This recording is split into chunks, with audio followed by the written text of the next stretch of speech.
விவேகானந்தர் கிட்ட கேட்டீங்கன்னா ரொம்ப அழகா சொல்வாரு, மேலேந்து விழக்கூடிய மழை துளி பியூரஸ்ட் ஃபார்ம் ஆஃப் வாட்டரா தான் வருது. சாக்கடையில விழுந்துச்சு அப்படின்னா சாக்கடை தண்ணியா மாறும். வயல்ல விழுந்துச்சு அப்படின்னா நெல்லுக்கு உரமாக தண்ணீராக அது மாறும். ஒரு ஆற்றுல விழுந்துச்சுன்னா குடிநீராக மாறும். வாய் திறந்து உட்கார்ந்து இருக்கக்கூடிய ஒரு ஆயிஸ்டருக்குள்ள விழுந்ததுன்னா பேர்லாக மாறும். தண்ணியில பிரச்சனையே இல்ல, விழற இடம் எதுங்கிறத பொறுத்து. Decide your environment, decide it. எங்க போறோம், யாரோட இருக்கும். Always always be watchful, always be watchful.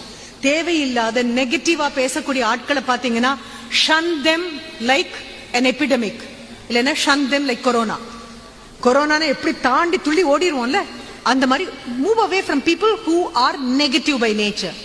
Clean your environment, decide your heroes and decide your role model.